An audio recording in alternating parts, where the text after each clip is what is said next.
자, 이제 오시는 중간중간에 뭐 계속 기다리기는 좀 거시기하니까 사례 하나 말씀을 드리고 하겠습니다. 여러분들 고객 중에 아마 유사한 이 구도를 가지고 있는 분들이 계실 거라 생각이 되는데, 그분들한테 이 컨설팅 방법을 써먹으시면, 활용을 하시면 굉장히 도움이 될 거라고 생각이 됩니다. 네. 뭐 제가 이제 칠판에 쓰면서 말씀을 드릴 텐데요. 뒤에 있는 같이 그림이랑 설명을 드리도록 하겠습니다. 제 거래처입니다. 칠판 봐주셔도 되고, 칠판 보는 게 좀 좋겠죠. 뭐 제가 메모할 거니까.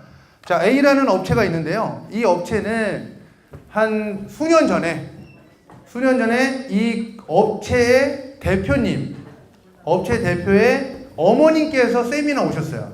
그래서 제가 그때 기억이 나는 게, 강남에 있는 모 본부에서 지원단에서 세미나를 하는데, 이 대표가 90몇 년생입니다. 90몇 년생. 몇 살이죠?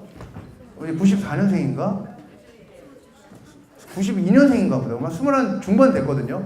저 처음 만났을 때가 갓 20인가 21인가 그랬어요. 근데 처음에 이제 의류, 옛날에 온라인 의류 이런 거 많이 하지 않았습니까? 근데 이거를 엄마가 말린 거예요. 애가 이쁘게 생겼어요. 그래서 하지 말아라. 잘 있다가 대학 졸업하고 시집이나 가라. 이런 분위기였는데, 애가 아니에요.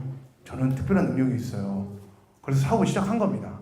근데 그 이후로 매년 더블 성장을 했어요. 결과적으로 작년 마감 기준으로 매출액 108억입니다. 3억에서 제가 만났거든요. 매출이 30배가 늘어났어요. 한 4년 걸렸나? 근데 이 회사가 잘 되는 이유가 딱 있습니다. 실질 이유가 뭐냐면, 여러분들 그냥 동대문이나 뭐 예를 들어서 온라인에서 뭐 옷을 산다, 시계를 산다 그러면, 예를 들어 옷을 딱 검색한 다음에 그 옷이 다 똑같으니까 가격 비교를 하죠. 근데 우리가 명품이 비싼 이유가 뭡니까? 비싼 게 별로 없기 때문이잖아요. 품질이 보증이 되잖아요. 이 회사의 오너는 디자인 능력이 있어요. 감각이 좋습니다. 제가 봐도 이뻐요, 옷이. 애도 이쁘고. 아무튼 근데 이 업체는 가격 경쟁할 필요가 없는 거예요. 다른 회사는 미키마우스 하나 그려놓고 1,000원, 900원, 980원 이렇게 경쟁하는데, 얘는 거기다 도널드 덕을 딱 그려놓는 거죠. 분홍색 리본을 예를 들어서 분홍 리본을 딱 해놓는 거예요. 그러니까 엄청 이쁘다고 생각하는 거죠. 여러분 옛날에 미더레즈 붉은 악마 티셔츠 맨 처음에 얼마 했습니까? 10,000원, 20,000원 하다가 나중에 얼마 됐어요? 뭐 10장이 몇천 원 이렇게 된 거잖아요. 그러니까 품질이 똑같으니까 경쟁이 너무 심한 거죠. 근데 얘는 디자인 능력이 있는 회사의 오너였습니다. 그래서 출범하고 나서 지금까지 30배의 성장을 수년간에 했고요. 직원들이 많이 들어갑니다. 왜냐면 여러분들 반품도 많이 하고 그러지 않습니까? 그거 다 사람이 하나씩 써는 거잖아요. 그거 뭐 기계가 해주는 게 아니지 않습니까? 그래서 인원도 좀 많이 들어가고, 게다가 이 회사가 법인화가 됐는데, 법인 세금만 2억 5천을 냅니다. 규모 엄청나게 큰 거죠. 근데 이게 성장을 하면서 여러 가지 폐해가 생겼어요. 왜냐면 세금을 너무 많이 내니까 부모님 두 분이, 딸이 잘 장사하고 있고 사업하고 있는데 두 분의 의견이 갈립니다. 첫 번째, 엄마는 보수적으로 하자. 2억 5천 괜찮다. 왜? 아니 곧 건물 살 거니까 상관없다. 누가 빨리 오세요, 빨리. 그런데 아버지의 생각은 좀 달랐습니다. 뭔가 좀 절세를 하고 싶은데 방법이 없겠냐고 저한테 한 2년 정도로 얘기를 했어요. 그래서 한 가지 방법은 좀 더 뒤에 말씀드릴 내용과 비슷해서 말씀 따로 안 드리고, 이 방법으로 이 고객은 저랑 아주 끈끈한 인연을 지금 맺어가고 있습니다. 말씀드리겠습니다. 여러분들 이 사업의 비즈니스 실질 구조가 어떻게 되냐면, A라는 회사가 온라인에서 팝니다. 그리고 아주 잘 팔려요. 근데 얘가 다 만드나? 얘가 다 만들어요? 누가 만들어요? 이거를 어딘가에서 띄워와요. 동대문에 있는 회사 의류업체에서. 근데 띄워올 때 제가 아까 그랬죠. 디자인을 독창적으로 한다고 그랬잖아요. 그래서 얘한테 그냥 단순히 띄우는 게 아니라 원래 아웃소싱을 받는 바느질하는 용산구 동빙고동에 업체가 있는 겁니다. 그러니까 여기서 만들어서 이거를 얘가 가져와서 이거를 다시 가져가는 거예요. 그러니까 유통구조가 좀 한 단계 있는 거죠. 원래 이렇게 해도 되는 거 아닙니까? 그리고 심지어는 어떻게 해도 돼? 얘를 흡수해도 되는 거잖아요. 근데 제조도 하고 유통도 하고 너무 힘들잖아요, 중소기업이. 그래서 그냥 이런 유통구조로 갑니다. 그러면 여기서 우리가 절세를 할 수 있는 방법이 하나 있습니다. 자, 우리나라는 자고로, 우리나라는 어떤 기업이 잘 돼야 된다고 생각합니까? 제조업하고 또 건설도 잘 돼야죠. 또 중소기업이 잘 돼야 된다고 기본적으로 생각합니다. 대기업이 잘 되는 거는 이제 까죠. 근데 작은 기업이 잘 되는 거 우리가 좀 좋아해. 그리고 도소매 유흥이 잘 되는 것보다는 제조업이 잘 되는 걸 좋아합니다. 그래서 이 기업이 지금 온라인 도소매를 하고 있으나 만약에 우리나라 사람들이 정서적으로 좋아하는 소기업과 제조업의 모습을 갖춘다라면요, 이 회사가 얻을 수 있는 이점이 뭐냐? 법인세를 20% 깎아줍니다. 제가 해보고 싶은 건 그거예요. 이 고객이 모쪼록 2억 5천이나 내고 있는 법인세를 20%를 깎아 절세해. 그럼 얼마 절세하는 겁니까? 1년에 2.5 곱하기 20% 하면 5천만 원이에요. 여기까지만 바라면 저는 이제 사회봉사하는 거죠. 5천만 원을 절세해서 나에게 일부를 수입료로 줬으면 좋겠어. 컨설팅료로. 이게 제 목적 아닙니까? 그래서 자, 이제 고민하기 시작합니다. 근데 2016년 초반에 아주 저한테 땡큐한 일이 벌어집니다. 뭐냐면 2015년에서 16년 넘어오는 중간에 법이 하나 바뀌는데, 무슨 법이 바뀌냐면, 예전에는요 중소기업, 중기업이나 소기업의 기준이 인원이었어요. 인원. 뭐 어색하진 않습니다. 인원이 적으면 작은 기업이니까 혜택을 주자. 그랬더니 어떤 일이 일어나냐면 9명을 고용한 사장은 혜택을 받아요. 10명을 고용하는 순간 혜택이 없어져. 지금 우리나라 제일 큰 문제가 뭡니까? 우리나라 경기의 제일 큰 문제, 경제. 청년 실업이잖아요. 젊은 애들 3포 세대, 인생을 포기해. 이제 21살짜리가 저는 결혼도 포기하고요. 중학생한테 물어보면 저는 꿈이 없어요. 어차피 취직도 안 될 텐데 뭐 이런 얘기를 하고 있다는 게 우리나라의 지금 제일 문제 아닙니까? 그런 와중에 사람을 많이 고용하면 국가적인 혜택을 없애는 이런 법이 있었던 거예요. 그래서 국가에서 바꿉니다. 뭐라고 바꾸냐면 인원수를 얼마든지 채워도 상관없다. 단 매출액이 너무 높으면 안 된다. 이렇게 법이 바뀌었습니다. 올해 바뀌었습니다.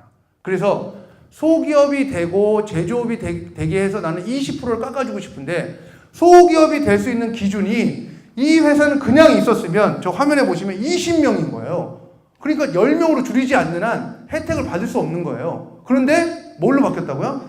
이건 안 본다고 이제. 이걸 안 보는 거예요. 20명인지 안 보고 뭐만 봅니까?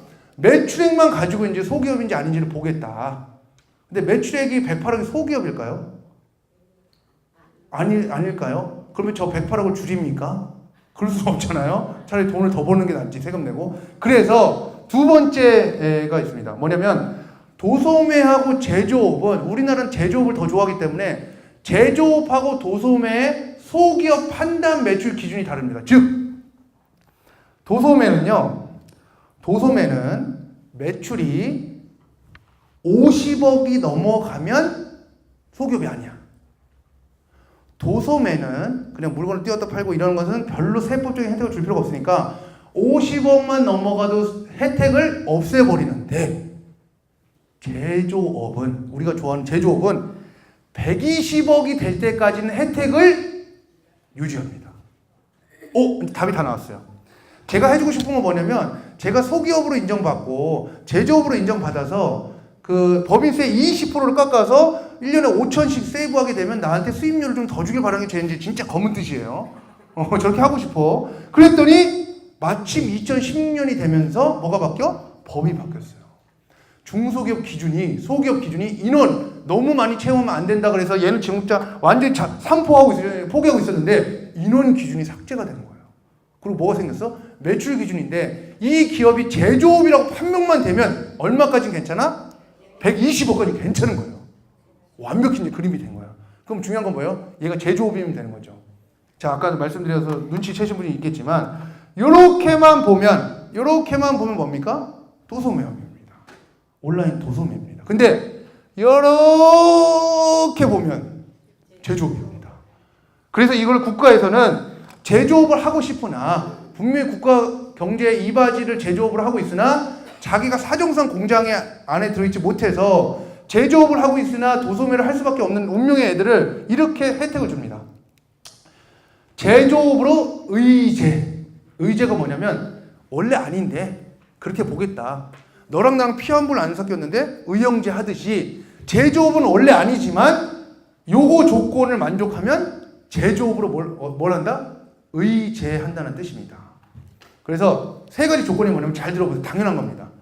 이 A라는 회사가 생산할 제품을 직접 기획해야 돼. 뭔가 주관해야 돼. 그렇죠? A라는 회사가 중심이 되는 거죠. 두 번째, 그 제품을 만들어서 딴 이름으로 팔아버리면 안 돼요. A라는 이름으로 팔아야 되는 거예요. 세 번째, 그 제품을 인수하여 자기가 직접 하는 거예요. 그럼 뭐야? 자기가 모든 책임을 지고 자기 이름을 걸고 자기가 디자인해서 하는데 그 바느질하는 용산의 동빙고 동만 밖에 있는 거잖아요. 이러면 실질은 제조업이다. 그래서 이걸 제조업으로 의제를 해줍니다. 이 조건이 만족이 되면 조세특례제한법에 의해서 20% 세액 감면이 됩니다.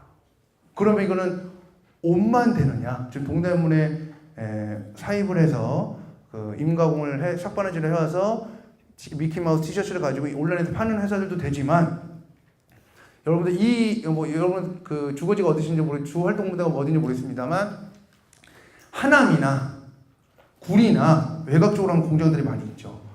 요런 형태로 하는 데가 되게 많고 저희 장인어른 회사도 이런 회사예요. 여러분 루이 까또즈 아십니까? 루이 까또즈 앞에 문양 막 복잡한 거 있죠. 뱀같이 생긴 거. 그거 우리 장인어른 공장에서 찍어갑니다. 근데 만드는 건 누가 만들어? 반제품을 거기서 사줘요. 그럼 우리 장인어른 공장에 와. 찍어. 갑니다. 딱 찍고 가요. 그리고 몇천 원 받아. 이걸 임가공이라고 그러거든요. 그 회사도 제조, 그 금형을 다 하나하나 만들기가 힘드니까 아웃소싱 주는 거예요. 그럼 그 회사는 무슨 회사야? 루이 까또즈를 팔고, 그 핸드백을 팔고 있지만 원래는 무슨 회사야? 크게 보면 제조인 거예요. 혜택을 받을 겁니다. 이해 가시죠? 그래서 이렇게 업종의 어떤 그 실질이 표면상으로 나타나는 것과 다르다라면 그거를 캐치해서 제조업으로 의제되는 법을 활용하면 이분은 1년에 5천이라고 그랬잖아요. 이 사업 금방 접을까요? 매출이 108억인데 애가 25살인데 언제까지 가겠습니까? 하는 데까지 가겠죠. 10년 간다. 매출 안 늘고 10년 간다. 그러면 얼마입니까? 5억 그냥 버는 겁니다. 그래서 여기는 법인 전환 되면서 지금 CO 플랜 준비하고 있고 딸이 이제 25살이잖아요. 아버지의 꿈은 그거예요. 얘가 공무원이랑 결혼하는 거. 큰 욕심 없는 공무원하고 결혼해서 아름답게 나중에 10년 후에 큰 빌딩 그냥 임대사업자 하는 게 아버지 꿈입니다. 물론 본인도 임대사업자 하고. 그래서 이런 컨셉을 활용하게 되면 충분히 좋은 AP 분위기를 만들 수 있고 여러분들이 생각하기에도 이런 노하우를 주는 팀장님들을 만나서 어떻게든 자기의 어떤 미래를 설계하고 싶지 이런 거 없이 그냥 어떤 친분만 가지고 사귀시는 쉽지는 않은 건 우리가 알고 있지 않습니까? 그래서 이런 절세기법도 가능하다. 저희 케이스 스터디 하나 말씀을 드렸습니다. 자, 그러면 이제 저 움직여도 돼요, 근데? 대리님 움직여도 나 굉장히 부담스럽네. 저를 따라서 오는 거죠? 천천히. 네, 천천히 갑니다. 천천히. 네. 자, 아까 제가 설명드렸던 내용이 뭐였냐면 손익계산서 좀 4가지 항목만 좀 보자. 그것만 봐도 뭐 큰 문제 없다. 이 사람 같은 2억 3,900을 가지고 자기가 사실은 진짜 버는 돈이 아니었는데 뭐 때문에 비용 처리를 못했어요? 불법 체류자, 인건비. 이거 굉장히 심각합니다. 저기 부천 넘어가는데 공단이죠. 김포도 다 공장이잖아요. 저기 통진 넘어가면 하남도 다 요 도처에 다 공장인데 의정부도 밑에 안 사는 거 더 심하겠죠. 뭐 다 이런 문제를 가지고 있다. 그래서 어쩔 수 없이 고육지책으로 좀 그냥 감안하고 이제 세금 내고 있는 거죠. 근데 이런 방법만 알려주시면 충분히 가능하다. 그래서 손익계산서를 좀 보면 그 고객을 파악할 수 있다. 이렇게 말씀드렸습니다. 그 7월하고 1월이 되면 우리가 처음에 우리 서두에 말씀드렸습니다만 뭐가 제일 걱정입니까? 우리 자영업자들은 부가가치세 내야 됩니다. 부가가치세 내야 됩니다. 저도 아주 죽겠어요. 우리는 뭐 매입이 있습니까? 몸으로 뛰어가지고 기장료 받잖아요. 컨설팅료 받고. 그러니까 부가세를 100% 오르시네요. 그러니까 매출이 예를 1년에 한 뭐 5억이다. 그럼 5천만 원 부가세 냅니다. 10억이다. 그럼 1억 냅니다. 그래서 요번 달에 제가 생활비를 못 가져가요. 그래서 지금 집안의 분위기가 안 좋습니다. 부가세가 뭐 한 300이면 어떻게든 해보겠는데 지금 뭐 3천 몇백이 나와가지고 지금 집에 가기 싫어졌어요. 카드 리볼빙으로 좀 돌려야 되는 상황입니다. 자, 그러면 이제 이런 상황에서 세무사도 고민하는데 세금을 잘 아는 우리의 자영업자들은 얼마나 고민하고 있을 것이냐. 부가세를 내는 사업자를 과세 사업자라고 합니다. 좀 이따 이제 부가세 줄이는 컨셉을 말씀을 드릴 텐데, 간이가세자는 우리랑은 전혀 관심이 없어요. 왜? 간이가세자는 왜 관심이 없을까요? 세금을, 부가세를 거의 안 낸다고 보시면 됩니다. 웬만한 매출이 아니면 간이가세자로 부가세를 많이 낸다 그러면 재벌입니다. 이건 재벌입니다. 한 수백억 해야 돼요. 근데 대본의 매출을 내는 일반 과세자들은 10%의 부가세를 냅니다. 즉, 강남은 간이가세 배제 지역이에요. 즉, 여기는 간이가세 사업자가 나오질 않아. 전산에 두드리는 순간 간이가세 사업자는 나오지가 않습니다. 즉, 여기 테헤란로 주변에 쭉 가잖아요. 아무리 작은 떡볶이 집도 다 일반 과세자입니다. 그럼 얘네들이 그러면 안 되죠. 우리 고객님들은 10%씩 지금 부가세를 내고 계신 겁니다. 참고로 부가세 안 내는 사업자를 우리가 뭐라고 그러죠? 면세 사업자라고 하고, 예를 들면 뭐가 있을까요? 면세점. 면세점도 면세네요. 유치원, 또 우리 영어 수학 학원, 그리고 또 대표적으로 많이 가시는 병원, 그리고 농축산물 정육점 이런 데 가면 고추장 같은 거 팔면은 가세인데 고기는 그냥 면세입니다. 가공하지 않고 파는 거잖아요. 야채, 청과, 농수산물 시장, 구리, 청과 이런 데 다 면세입니다. 원재료 그대로 따다가 팔기 때문에 거기서 간장 칠하고 파는 건 아니잖아요, 그렇죠? 그래서 이 면세 사업자를 제외하고는 이 부가세를 내는 부분에서 굉장히 그 심리적 부담을 3개월마다 느낀다. 부가세 신고는 언제 합니까? 1월 상반기 끝나고 7월, 하반기 끝나고 1월에 합니다. 그래서 부가세 신고 납부는 1년에 2번, 상반기 끝나고 다음 달, 하반기 끝나고 다음 달에 하고, 그런데 국가에서는 돈 내는 거는 2번만 내지 말고 그걸 나눠서 4번에 내라. 그래서 이걸 예정 신고라고 하고, 부가세 예정 고지라고 합니다. 그래서 실제로 내는 거는 분기마다 냅니다. 1, 4, 7, 10월에 냅니다. 근데 아무래도 부담은 7월 확정 신고, 상반기 끝나고 하반기 끝나고 1월 확정 신고 때 이제 굉장히 심리적인 부담을 느끼죠. 그래서 웬만한 사업자들은 1, 2천씩 이제 낸다 보시면 됩니다. 부가세는 어떻게 계산하느냐? 이거 알아야 됩니다. 그래야 매출을 줄이면 부가세가 준다는 걸 여러분들이 이제 좀 실감하실 수 있고요. 고객한테 알려드릴 수가 있습니다. 자, 매출이 100입니다. 부가세 몇 프로라고 그랬죠, 아까? 10%입니다. 자, 이 매출 100이란 놈을 발생시키기 위해서 매입을 40을 했어요. 원재료를 40을 사왔어요. 그러면 사오면서, 그 자네 계산서를 좀 끊어주지. 그러면 걔가 뭐라 그럽니까? 예 사장님 4 더 내고 가세요. 10% 더 내세요. 세금에서 끊어드릴게요 합니다. 그러면 나는 어쩔 수 없이 4를 더 내고 와. 왜? 세금 계산서를 안 가져오면 아까 처음에 얘기한 것처럼 사후 검증 대상이 되니까 4를 내고 옵니다. 즉 10을 내야 되는데 이미 4를 냈기 때문에 앞으로 낼 거는 얼마야? 남은 거는 6인 거죠.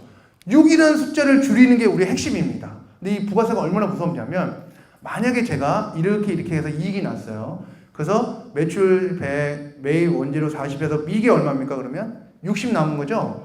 60이 남아서 6을 내는 건 억울하지 않아요. 근데 만약에 인건비가 200 들었어요. 그럼 어떻게 됩니까? 적자입니까? 안 적자입니까? 마이너스죠. 그런데 부가세는 냅니다. 인건비는 요 라인하고는 전혀 상관없어요. 인건비를 아무리 많이 지출해서 적자가 나더라도 매입 매출 자료가 남게 되면 무조건 부가세는 냅니다. 이해 가시죠? 자, 그래서 이 부가세라는 놈은 사업이 안 되더라도 내는 아주 어떻게 보면 좀 악질적인 세금의 형태를 가지고 있다라고 보시면 되고, 인건비까지 딱 빼고 140 인건비 빼고 이익이 40이 남으면 여기에 따른 소득세는 몇 프로 냅니까? 6에서 38% 여러분 내고 계신 소득세와 동일합니다. 이거를 우리나라의 개인 사업자, 근로자라면 모두 다 예외 없이 이 세율 체계입니다. 그래서 애우시면 됩니다. 자, 그래서 6%, 15%, 24%, 35%, 38% 내는데 요 38% 구간이 3년 전에 우리나라에 신설이 됐죠. 지금 현 정부 들어오면서 많이 버는 사람은 많이 내야 되는 거 아니냐. 그래서 요게 이제 추가가 된 겁니다. 옛날에 이것도 3억 넘는 사람만 그랬잖아요. 근데 2년 전에 또 바뀌었잖아요. 그죠? 그래서 요 세율 정도는 알고 계셔야 되는데, 우리나라는 소득이 많아지면 많아질수록 겁나 내기 때문에 만약에 소득이 좀 높으시다. 뒤에 말씀드린 미용실 사업자나 아니면 음식점 사업자 중에 조금 매출이 나온다 그러면 세금 종합소득세 한 2, 3천 내는 건 아주 뭐 노멀합니다. 제가 최근에 지금 상담 지난주에 그 교육하고 나서 지방에 상담 들어온 분은 종합소득 1억 1천을 내셨다고 하더라고요. 그래서 거기에 약 한 7천 정도를 줄일 수 있는 컨설팅이 좀 더 뒤에 이제 이루어집니다. 그러면 이제 신발 다 벗고 나와서 이제 저를 반기게 되겠죠. 삼계탕 집입니다. 네. 삼계탕 겁나 좋아하는데 잘 됐습니다. 자, 이게 부가세 신고서인데요. 제가 아까 말씀드린 100에 10, 40에 4, 그리고 6이 있었잖아요. 똑같습니다. 부가세 신고서 그렇게 생겼어요. 요거가 100의 자리입니다. 여기 10의 자리고요. 40의 자리고요. 4의 자리입니다. 그래서 이 고객은 어쩌고저쩌고 해가지고 부가세를 2,770만 원을 내시는데, 이게 부가세는 제가 6개월마다 한다고 그랬잖아요. 6개월마다 신고 납부하기 때문에 6개월에 이만큼 되는 거예요. 그럼 1년에 얼마네요? 5,500 정도 거의 된다죠. 여기서 걸어서 한 25분 정도에 있는 강남역에 있는 미용실입니다. 매출이 지금 4,500이 10%라는 얘기는 매출은 4억 5천이라는 뜻이잖아요. 그러면 1년에 한 9억 이상 10억 정도 나오는 거고, 10억 정도 나오는 미용실은 부가세를 이 정도 냅니다.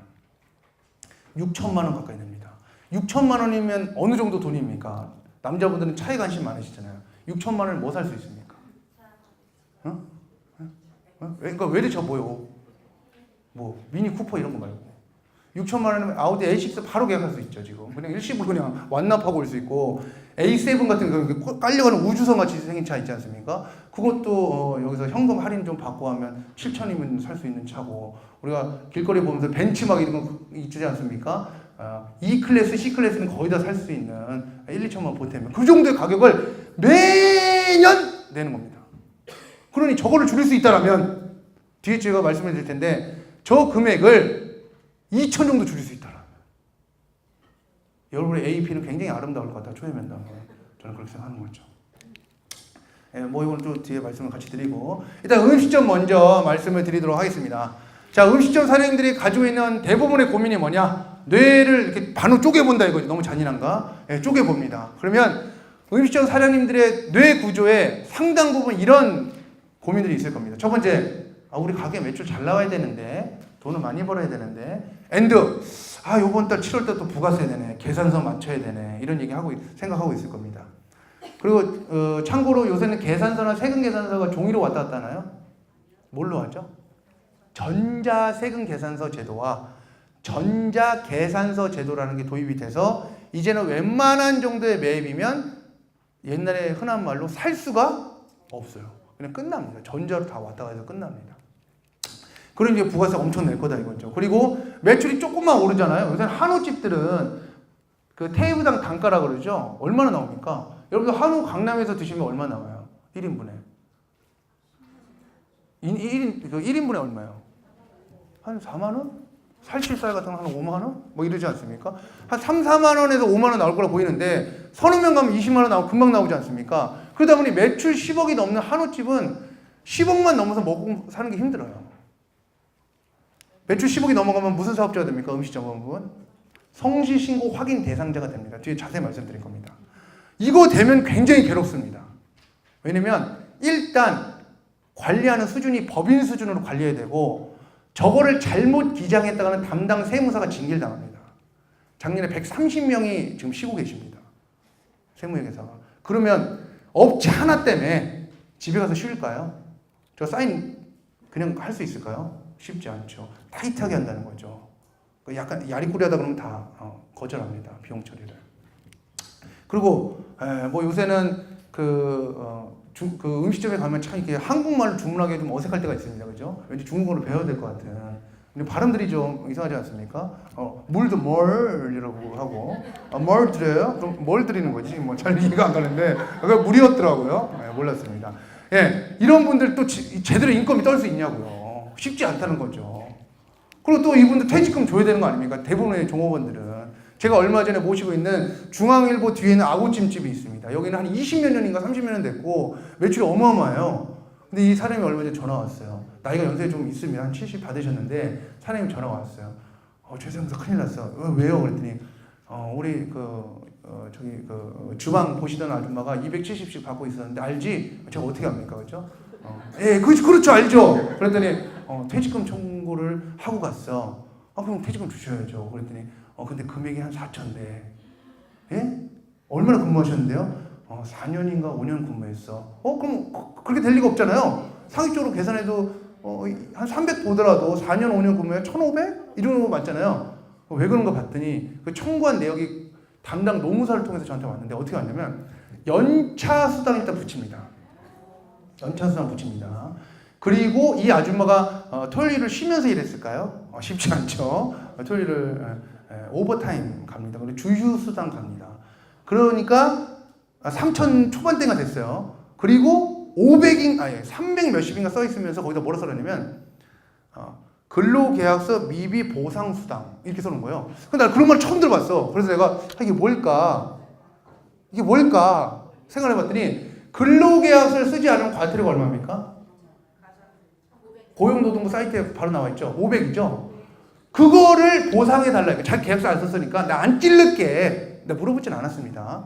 그거 안 찔를게 보상해달라 300 몇십을 적어놨더라고요. 그래서 거의 4천이, 정확히는 3,600인가 뭐 그랬던 것 같아요. 쇼부 보고 2천 후반대에서 이제 사장님이 마무리를 했는데 사장님이 가서 거의 빌었어요. 근데 그런 상황이 딱 되잖아요. 그 아줌마가 연락이 될까요? 안 됩니다. 카톡도 안 읽어요. 그럼 그 아줌마가 했을까요? 그 아줌마 자녀가 몇 살일까요? 20대 중반 뭐 이럴 거 아닙니까? 요새 네이버에 들어가서 퇴직금 치는 순간 약 한 수천 개의 노무적인 질문에 답변이 달립니다.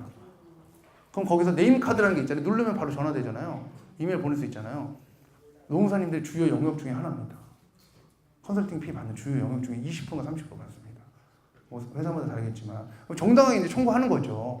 그러면 이 퇴직금에 대한 부분을 생각해 본 적이 없는 거야. 왜? 예전에는 퇴직금을 5인 이하는 줬어요, 안 줬어요? 2010년 전까지 안 줬었어요. 5인 이하 사람들 안 줬습니다. 2010년에 넘어오면서 줘야 되고 그것도 50% 주다가 이제 100% 바뀐 거죠. 몇 년 전에. 그러니까 예전에 오래 이렇게 사업하시고 견고하게 장사를 잘하신 분들은 오히려 잘 몰라요. 몰라요. 퇴직금 준비도 안 하고 있어요. 이런 부분에 대해서 고객이 반드시 해결해야 되는 리스크인데 그 4천 청구 받느니 사전에 준비해서 적당한 리스크의 정도의 돈을 해결할 수 있었다는 거죠. 근데 그걸로 하려면 재원이 사실 마련이 돼야 되는데 또 재원이 있으려면 세금 또 내야 되고 부가세 내고 하다 보면 돈 많이 버는 큰 사업자들도 자기가 돈 있다고 하는 사람이 있습니까? 없어요. 그러면 어떻게 될 거냐? 저는 이렇게 생각한 거죠. 그래. 그러면 재원을 만들어주자. 쟤한테 낼 거를 걔한테 쏘자. 국세청에 낼 세금을, 국가에 낼 세금을 종업원을 위해서 주게 되면 리스크도 없고 절세도 할 수 있고 가능하다. 그게 제 기본적인 생각입니다. 말씀을 드리면 자, 상시 근로자 수 제가 아까 말씀드렸죠. 5인 미만 사업장은 조금 덜해요. 굉장히 이제 좀 봐주는 거죠. 옛날엔 퇴직금도 안 냈었다는 거죠. 근데 지금 퇴직금 냅니다. 그리고 근로계약서는 한 명이 일해도 계약서 작성을 해야 됩니다. 과태료 500입니다. 이거 꼭 알려주셔야 돼요. 그 주휴수당도 해당이 되고요. 5명이 이제 넘어가잖아요. 그럼 전면적으로 적용이 되는데 연차 휴가도 적용이 되죠. 연차 휴가는 뭐냐면 1년 일하면 15일의 휴가를 줘야 됩니다. 2년마다 하나씩 늘어납니다. 이거 휴가 주지 않으면 뭘로 줘야 됩니까? 돈으로 줘야 됩니다. 연장, 야간, 휴일 근로시 가산임금을 반드시 줘야 됩니다. 해고 제한, 즉 정말 마음에 안 들어. 우리 종업원인데 7명이야. 야, 너 나가! 했으면 한 달치 월급 줘야 됩니다. 해고 예고수당이라고 합니다. 그래서 해고를 바로 시킬 수도 없습니다. 명태 같은 거죠, 일종의. 그래서 보상금이 나가야 됩니다. 그래서 이런 부분들이 고객들은 사실 무지하다는 거죠. 이 강남 지역에 이런 컨설팅을 많이 해주는 그 외식업협회에서 많이 도움을 주고 있죠. 근데 외식업 중앙회에서 여러분 그 음식점 몇 개인지 한번 세보십시오. 뭐 어마어마할 거야, 아마. 전국 60만 개 정도 있을 텐데 강남에만 해도 어마어마한 숫자일 겁니다. 외식업 중앙에 있는 직원들이 기껏해 한 10명, 20명인데 그거 케어할 수 있겠습니까? 회비 2만 원씩 받고 할 수 있겠습니까? 그러다 보니까 다 지금 무방비로 지금 리스크에 노출이 되어 있는 거죠. 만약에 직원이 나가면서 퇴직금 청구해버리면 계약서 없지, 주휴수당 줘야지, 연차수당 줘야지, 이런 문제 다 지금 노출이 되어 있는 상황입니다. 자, 그러면 이제 그 음식점이 그래서 세금을 어떻게 계산하는지 구조를 좀 아셔야 뒤에 이제 저랑 절세하는 구조를 좀 말씀드릴 수가 있습니다. 음식점 사업주를 만났는데 의제 매입 세액이란 단어조차 모르면 그 사람이 아마 이상하다고 생각할지도 모르겠습니다. 아까 제가 말씀드린 것처럼 100에 10, 40에 4 이거는 이해 가시잖아요. 그래 6을 내야 되는데 얘는 3을 내고 있죠. 왜 그럴까? 의제 매입 세액이라는 것 때문에 국가적인 혜택이 있어서 세금을 적게 내는 겁니다. 왜냐하면 제가 만약에 돌솥 비빔밥 집을 한다. 돌솥 비빔밥을 팔아서 저는 세금을 내야 되죠. 부가세 10% 내야 되죠. 100의 매출이 있으면 10을 내야 됩니다. 그런데 돌솥 비빔밥 재료들이 중요해요. 이 재료들이 과세입니까? 면세입니까? 면세입니다. 왜? 고기 없네. 아무튼 고기 있다고 치고 토마토 뭐 아무튼 다 들어가요. 돌솥 비빔밥에 나물도 들어가고 얘네들은 사올 때 부가세를 없이 사오죠. 그럼 40에 4를 냈어야 되는데 4 냈어 안 냈어? 안 냈어요. 40에 0인 거예요. 그러니 부가세를 100에 10 매출이 100이니까 돌솥 비빔밥 때문에 10을 내야 되는데 내가 낸 세금이 없으니 결국 내야 될 세금은 그냥 10이 되는 거예요. 그래서 국가에서 이거는 너무 좀 불합리하다. 그래서 부가세를 내지 않았지만 면세 자료를 매입했지만 이거에 7.4% 정도를 낸 걸로 해줍니다. 이거를 매입세액으로 의제한다 그러고 의제 매입세액이라고 합니다. 즉 고기, 야채를 사오게 되면 그 금액에 부가세를 낸 적은 없지만 곱하기 7.4를 계산해서 세금을 3을 빼줍니다. 그래서 의제 매입세 공제를 받게 되면 음식점들은 10이 아닌 7을 내는 거죠. 근데 이게 계속 줄고 있어요. 의제 매입세액을 해주는 혜택을 좀 줄이고 있습니다. 왜냐면 우리나라에서 세수 기반을 늘리려면 사업자가 딱 한 명 있는 거를 제재하는 게 좋을까요? 사업자가 많이 있는 애들을 제재를 조금씩 하는 게 좋을까요? 후자겠죠? 저항도 적고 한 번 제재하면 많은 세금을 거둘 수 있지 않습니까? 그래서 음식점이 우리나라에 수십만 개 있잖아요. 그래서 음식점에 주는 저 혜택, 의제 매입세의 혜택을 지금 줄이고 있습니다. 그러니까 음식점 사장님들이 이런 얘기를 할 거예요. 저건 잘 몰라. 근데 무슨 얘기 하냐면 옛날보다 세금을 더 많이 내. 매출은 똑같아요. 사오는 재료도 똑같아. 근데 세금은 더 많이 내고 있어요 지금. 자기가 이런 구조인지는 몰라. 근데 계산서도 똑같이 세무사가 가져오는 대로 받아와. 고기 샀어. 똑같이 사. 마진도 똑같아. 근데 세금은 더 내요. 그래서 지금 음식점 사업자들 굉장히 세금에 고통이 심합니다. 자, 그런데 이제 여러분들이 이제 아무래도 이제 영업적으로 활용을 하시려면 제가 좀 팁을 드릴 수 있는 게 뭐냐면 여러분들 그 외식업 중앙회 아시죠? 외식업 중앙회 혹시 지인이 있으십니까? 지인이 있습니까? 활용을 잘 하십시오. 왜냐면 외식업 중앙회에서는 아주 잘해주는 그 컨설팅이 있습니다. 뭐냐면 여러분들 식당을 해보시면 알겠지만 식당이 제일 무서운 게 뭡니까? 사장이 하면서 제일 무서운 거 종업원 말고 매출 떨어지는 거 말고 위생검사 제일 무섭죠. 걸리면 끝나는 거예요 그냥. 그래서 짜장면 먹는데 거기서 뭐 파리가 나오고 뭐 새끼를 쳤어. 그럼 끝나는 거예요 그냥. 그 중국집은. 이 위생검사를 대비하고 준비할 수 있게 해준 데가 어디입니까? 여기입니다. 이 검사는 해당 지방자치대 구청이나 이런 데서 하잖아요. 이거에 대한 효과적인 대응을 여기서 도와줘요. 그러니까 이 외식업 중앙회 담당자가 얘기를 했어. 여러분들하고 만나게 미팅을 잡아줬어. 그 사람이 무시할 수 있다? 아주 파워풀한 키맨이 됩니다. 그래서 외식업 중앙회 아는 분 있으시면 한 명당 거래처 300개 정도 가능합니다. 그러니까 여러분들 꼭 좋은 관계를 유지하시라 말씀드릴 수 있고요. 그럼 음식점들이 어떤 고통을 받고 있고 이거 솔루션을 제가 이제 깊숙이 말씀드리도록 하겠습니다. 자, 성실신고 확인 제도라는 게 있습니다. 이게 뭐냐면 매출이 일정 기준 이상이 되잖아요. 성실하게 신고했는지 사장이 자서를 해야 돼요. 정말입니다. 매출 진짜입니다. 비용 진짜입니다. 앤드 담당 세무사가 사인합니다. 그래서 이게 만약 잘못되잖아요. 사업자에 대한 세무조사를 해서 성실신고 확인 대상 사업자가 성실신고서에 자기가 사인을 하게 돼 있는데 이거 정말입니다 라고 사인하는데 이게 잘못되잖아요. 세무조사 대상으로 선정될 수 있음이 아니라 선정됩니다.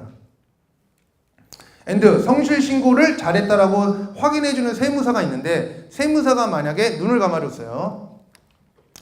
이러한 사실이 밝혀지는 경우 성실신고 확인 세무사들은 징계를 당하는데 작년에 130명 징계당했습니다. 그리고 올해는 뭐 더 늘어날 걸로 일단 보입니다. 그러면 성실 신고 확인 대상이라는 것에 해당이 되는 게 좋을까요? 안 되는 게 좋을까요? 안 되는 게 당연히 좋죠. 근데 그 기준이 뭐냐면 개인 사업자 기준 매출 10억 이상 되면 해당됩니다. 여러분들이 아는 강남의 웬만한 참치집, 웬만한 고깃집은 다 10억이 넘죠. 그 여기는 얘네들이라고 말. 이 고객님들은 어떤 리스크가 있다? 성실 신고 확인 제도에 들어가 있는 거예요. 여기는 별도로 관할세무서에서 관리합니다. 그럼 어떻게 되냐면, 자, 그래서 뭐 대감집이라고 예를 들게요. 이제 서초세무서 전화를 해요. 여기 대감집 담당 세무사입니다. 그러면 뭐라고 하는 줄 아세요? 아, 대감집이요? 알아요. 왜? 전체 음식점 중에 성실 신고 확인 대상자는 별도로 관리합니다. 아, 한우마을이요? 아, 네. 압니다. 근데 예를 들어서 영일의 분식집이요. 영일의 분식집이요? 예, 담당자가 누군지 찾아드릴게요. 대감집, 아, 접니다. 조회하지 않아도 알아요. 왜? 성실신고 확인 대상자들은 매출이 좀 되기 때문에 나중에 사후 검증할 때, 아까 조사 준하는 검증이 있다고 그랬지 않습니까? 사후 검증할 때 매출 큰 애들부터 조사할 거예요? 작은 애들부터 조사할 거예요? 시간이 없으면 위에 갈까요? 아래 갈까요? 다 위에 갑니다. 다 위에 갑니다. 왜? 영일의 분식집은 털어봤자 큰 애들은 조금만 거시기해도 거시기 된다는 거죠. 그래서 성실신고 확인 제도에 들어가는 것이 굉장히 심리적인 앤드 여러 가지 리스크가 되는데 성실신고 대상을 피할 수 있는 방법이 하나 있습니다. 뭐가요? 뭘까요? 아까 제가 개인 사업자라고 그랬죠. 개인 사업자 기준 10억이라고 그랬잖아요. 법인 사업자로 되면 나옵니다. 여러분 사업하시면서 이런 얘기 들어보신 적 있을 거예요. 매출이 높아지면 어디로 본점을 해라? 매출이 높아져. 하남에서 하고 있어요. 충궁동에서. 매출이 높아져. 그럼 어디로 본점을 옮겨라? 사업자 등록증 주소를 어디로 옮겨라? 강남으로 옮겨라. 이런 얘기 못 들어봤습니까? 강남에는 매출 100억 정도 되는 회사가 얼마나 많을까요? 아, 옆에만 봐도. 아, 여기도 그렇고. 근데 하남시 충궁동에서는 매출 100억짜리 회사가 몇 개나 될까? 아마 손에 꼽을 겁니다. 그럼 관할 공무원 선정하는 입장에서는 이렇게 많은 큰 회사들이 있는데 굳이 거기 한우마을을 관심 있겠습니까? 근데 충궁동에서는, 하남시 충궁동에서는 한우마을에 관심이 있죠. 자기 관할 지역에서는 제일 큰 매출을 가지고 있는 한우집이니까. 그게 뭐냐면 개인 사업자 10억 하고요. 법인 사업자 10억하고는 취급이 달라요. 여러분들 개인 사업자 10억 근데 법인 사업자 10억 하면 뭐요? 그러잖아요. 나중에 조사나 사후 검증 문제를 적출할 때도 큰 규모부터 나래비 세우는 게 기본 원칙입니다. 자, 그래서 이제 이 10억 이상이 되는 음식점들이 여러분 주변에 많이 있을 텐데 이 음식점들은 성실신고 확인자가 대상이 되면서 어려움을 많이 겪으니 관섭도 받으니 또 관심 받으니 어떻게 된다? 법인으로 갑니다. 자, 그러면 법인으로 가면서 어떻게 해야 되느냐? 여러분 법인으로 하시죠. 그러면 고객들이 뭐라 그럽니까? 대부분. 네? 뭐라고요? 여러분 그 고객님 법인으로 바꾸시죠. 법인으로 전환하시죠. 그러면 그 고객이 반응이 뭡니까? 일단 거절하고 싶은 거 아니에요. 뭐라 자꾸 하라 그러니까. 그 뭐라 그럽니까? 아이고 뭐 복잡하대. 돈 쓰는 것도 만만치가 않대. 그리고 두 번째는 세금이 늘어난대. 뭐 이렇게 막 FM들을 해야 되고. 그래서 법인 하는 건 귀찮아. 결국 귀결은 귀찮합니다. 근데 귀찮은 것도요. 아무 혜택이 없으면 귀찮은 거예요. 근데 혜택이 파격적이야. 그럼 귀찮은 게 아닙니다. 자, 이제 여기 식당이 하나 있습니다. 제 동생이 저기 남양주에서 지금 만화 카페를 합니다. 좀 잘 되고 있습니다. 지금 주말 매출이 상당하다라는 지금 제가 첩보를 엊그제 또 들었어요. 카톡으로 제가 포스 매출 좀 보내라 그랬더니 어우 많이 나오더라고.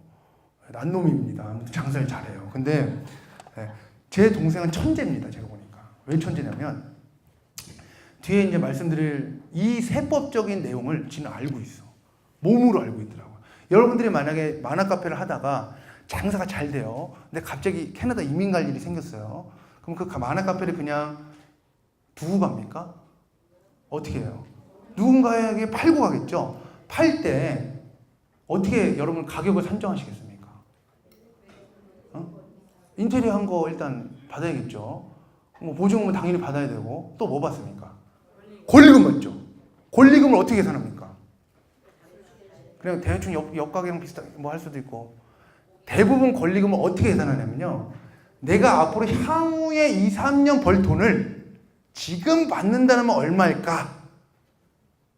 예를 들어서 시설 권리가 1억 5천 들었어요. 근데 내가 1년에 한 5천씩은 벌 수 있어. 근데 지금 포기하고 이민 가는 거야. 그럼 얼마 받아야 됩니까? 1억 5천 하면 3억은 받아야 된다는 거죠. 권리금이라는 게 바로 이런 겁니다. 즉 내가 뭔가 사업을 하다가 그만두게 되면 타인한테 양도를 할 때 거기에 대한 모든 일체의 영업 권리를 넘기기 때문에 시설뿐만 아니라 그 잘 되던 그 여러 가지 브랜드 이런 걸 넘기기 때문에 권리금을 받아오는데 권리금이란 성격이 되게 중요해요. 여러분 권리금이 참 그 짠한 스토리가 많이 있겠죠. 처음에 장사도 안 됐겠다가 새벽에 출근했겠다가 제 동생 보니까 인테리어 할 때 막 24시간을 자더라고. 혹시 누수생일까 봐. 그리고 이제 건설업자는 믿을 게 안 된다 그래가지고 막 자재도 계속 체크하고 그런 고통과 비용들이 숫자화 될 수 있습니까? 될 수 있습니까? 일기를 써야 되잖아요. 그래서 국가에서 이렇게 인정합니다.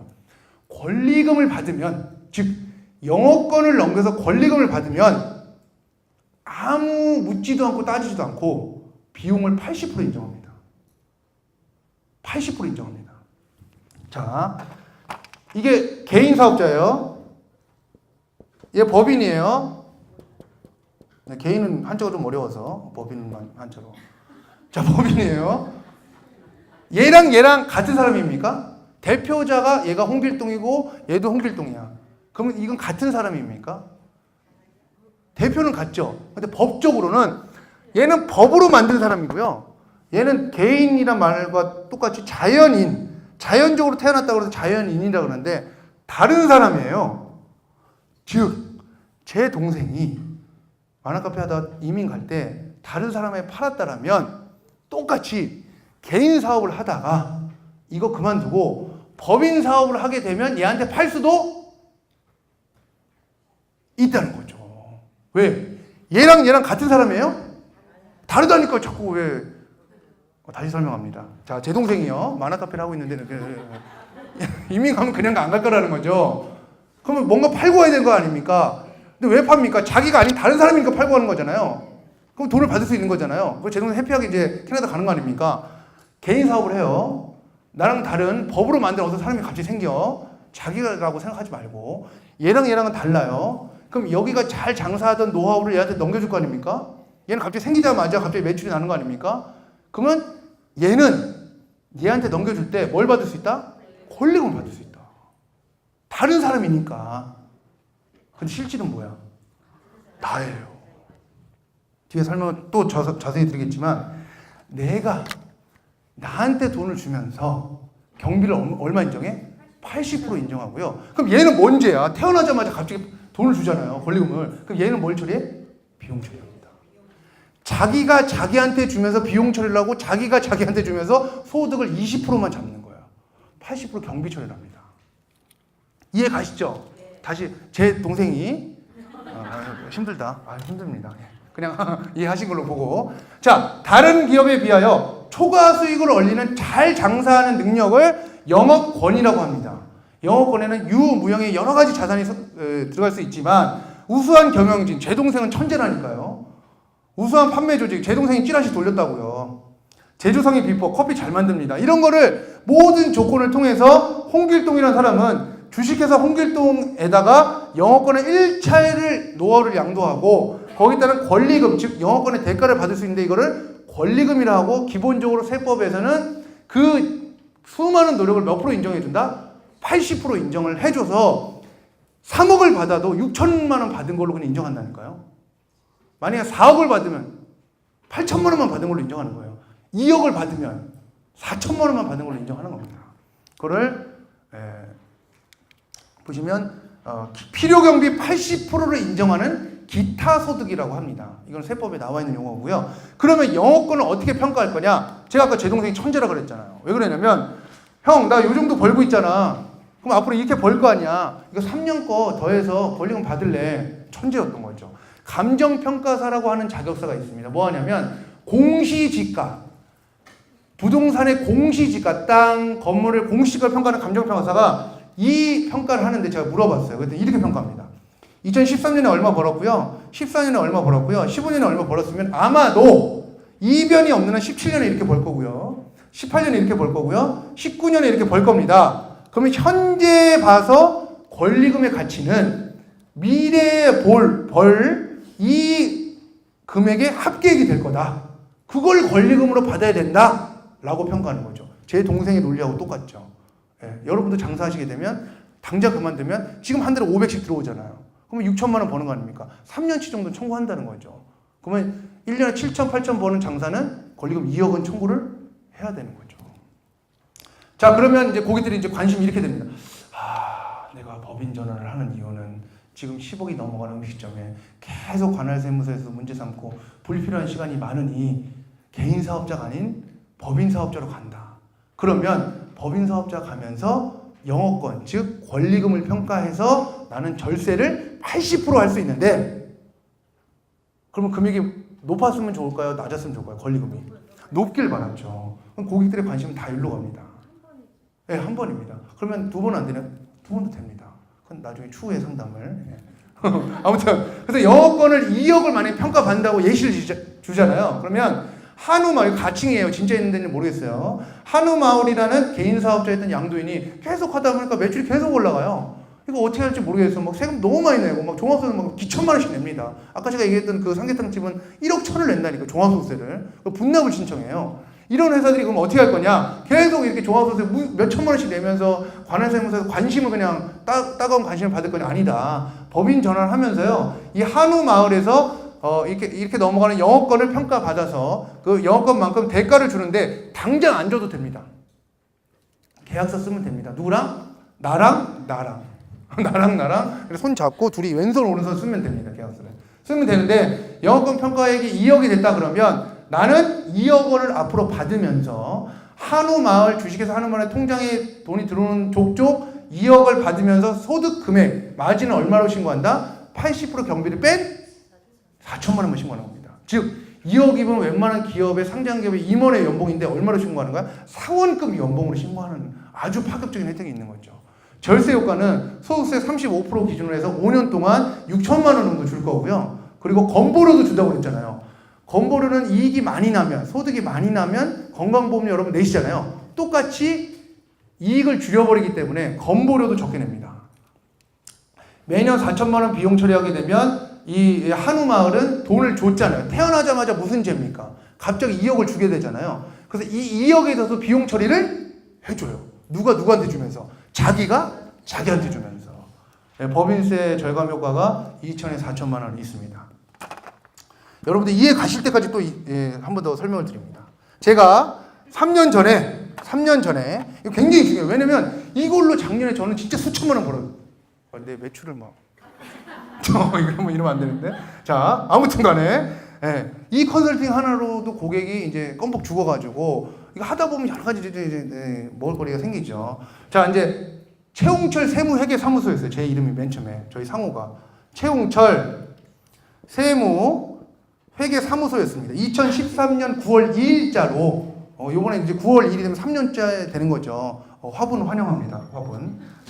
세무회계사무소였는데 개인 회사였어요. 근데 하다 보니까 매출이 커지는 거야. 그럼 저도 5억이 넘어가는 거예요. 그럼 어떻게 해야 되겠습니까? 법인을 전환한 거예요. 그리고 나이스 세무, 이것도 한자 잘 보이는데 법인 이렇게 된 거죠. 나이스 세무법인 됐잖아요. 근데 최홍철 세무회계사가 머리에 총을 맞지 않는 한 나이스 세무법인이라는 곳에 자기의 모든 권리를 넘기면서 권리금을 받을 거 아닙니까? 그래서 얼마를 받았냐면, 가칭입니다. 아니 그냥 대충 5억이에요. 자, 5억이잖아요. 5억이면 저는 이렇게 설계를 할 것 같아요. 제 스스로면 5억이다. 그러면 제가 만약에 연봉 1억이다. 연봉 1억이다 하면 20%인 연봉 1억을 신고하고 앞으로 교육 5년간 1억씩 받아가면서 세금을 낸다 안 낸다?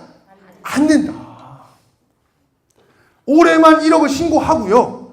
내년부터는 내요 안 내요? 안 낸다고요.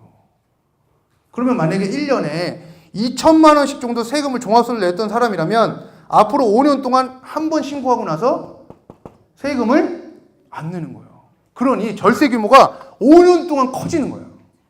20%만 신고하는 거예요. 자, 그래서 5년 동안 누적하는 금액이 이 정도 절세가 되고요. 이걸 대충 가늠하려면 영업권 평가된 금액의 40% 정도에서 50%가 절세가 됩니다. 자, 2억에 40에서 50% 더하면 얼마입니까? 곱하면 한 1억 정도죠. 1억. 얘네 둘 더해보세요. 거의 1억 정도 나오죠. 그래서 영업권 평가가 지금 저희가 지금 진행되는 회사가 저기 그 충청도에, 이거 음식점뿐만 아니라 다른 업종도 됩니다. 음식점에 해산물, 수산물 납품하는 회사가 있거든요. 영업권 평가인데 12억 평가됐어요. 12억.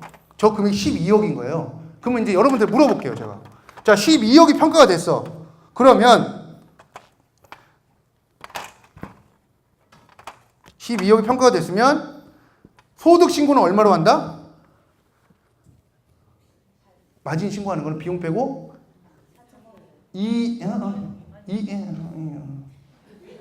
자, 제 동생이 만화가게래요. 2억 4천. 예, 2억 4천. 80%를 경비를 인정 까주고, 전문 용어는 아닙니다만 20%만 신고하고요. 앞으로 이 사람이 만약에 연봉이 한 2억 정도 돼요, 만약에. 그러면 몇 년 동안 이제 세금이 없는 거야?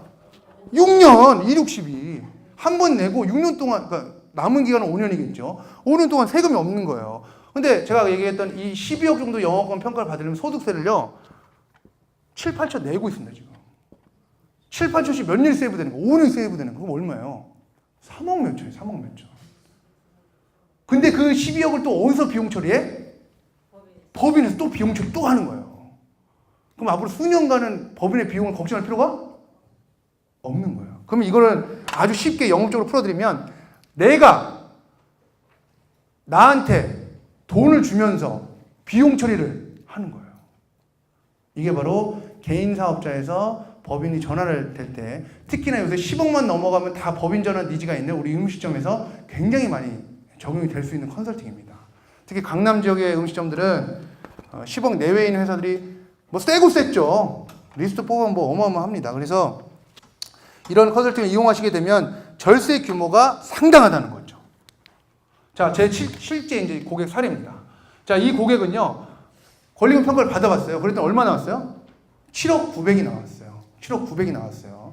7억 정도가 나왔죠. 그러면 이 사람은 어떤 혜택을 받냐면, 개인 음식점으로 매출 25억에 당기순이익 2억 3억 정도 나옵니다. 고깃집입니다. 큰 집은 아니에요. 법인 음식점으로 법인 전환을 합니다. 그러면 영업권 7억을 받았으니 이 사람이 신고할 마진 금액은 얼마? 다시 한번 1억 4천만 신고하는 거예요. 그러면서 종합소득세 절세를 하고 7억을 인정받은 이 법인 업체는 앞으로 비용 처리를 7억을 할 수 있는 거예요. 자기가 자기한테 주면서. 그러면 5년간 소득세 건보료와 향후 5년간 법인세 양방으로 절세가 이루어지는 거고요. 두 채널을 통해서 이 금액 더해보시면 7억에 약 50% 정도 해당되시는 것을 알 수가 있습니다. 그래서 영업권 평가가 된다 그러면 되고, 얼마 전에 그럼 음식점만 되느냐? 저 을지로에 갔더니 그러니까 다른 데 이제 강의를 하고 이제 팀장님 전화 왔어요.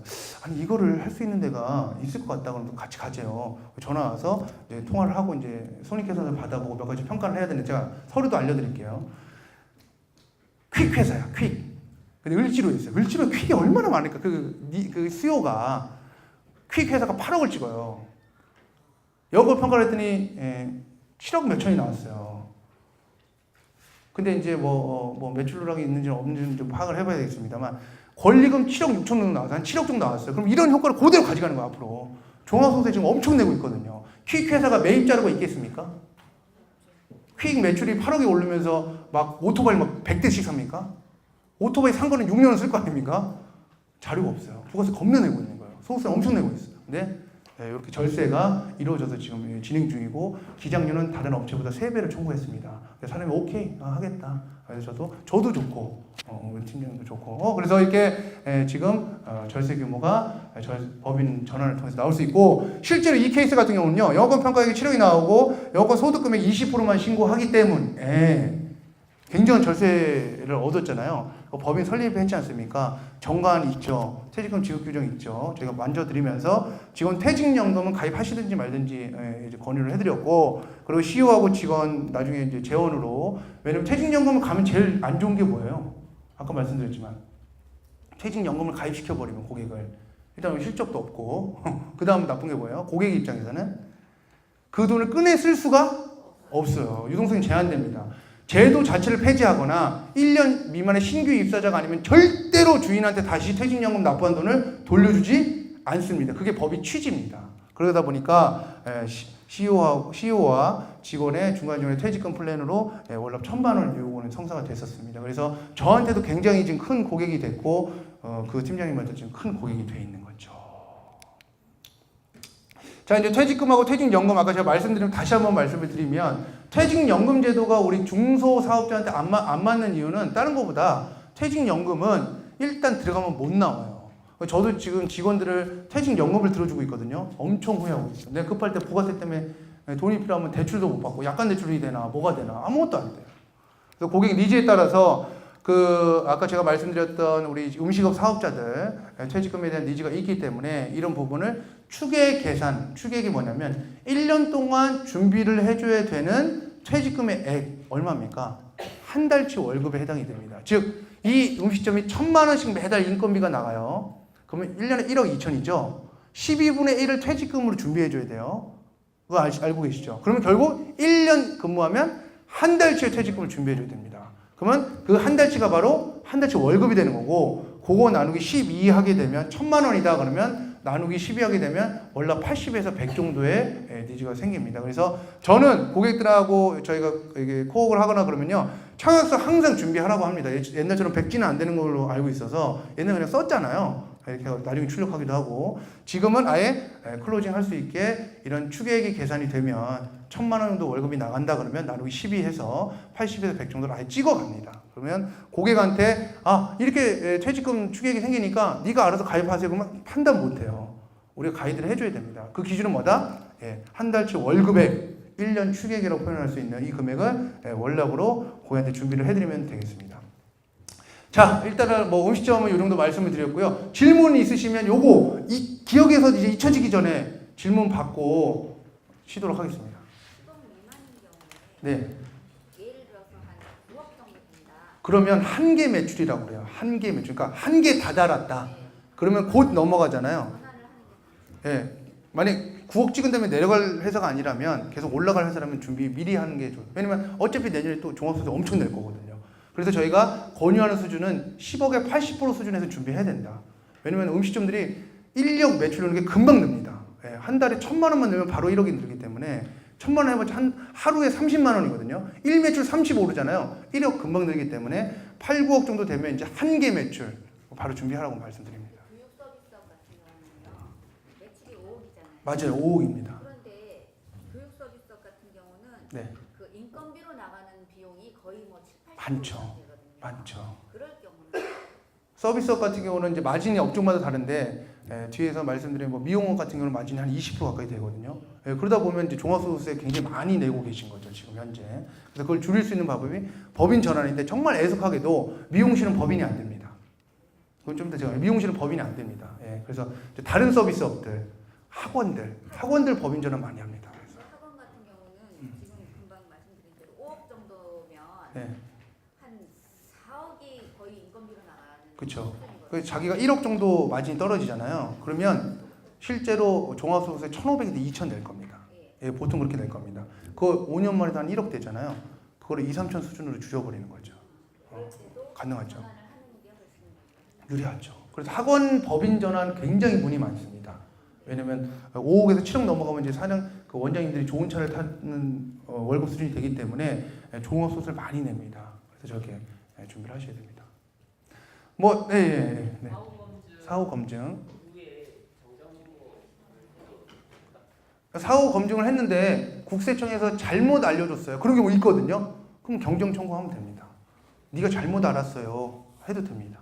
사고 증은 그 세무조사처럼 결과가 나오면 거기에 해당하는 추징을 당연히 당합니다. 당연히 당합니다. 제가 그랬잖아요. 똑같아요. 결과값은 어차피 똑같아요. 이렇게 가나 저렇게 가나 결과는 뭐냐면 추징 당합니다. 근데 강도 자체가 마인드상 조금 약할 뿐이죠. 근데 그 결과는 똑같아요. 예, 그거 받고 여러분 쉬셔야 되니까. 네.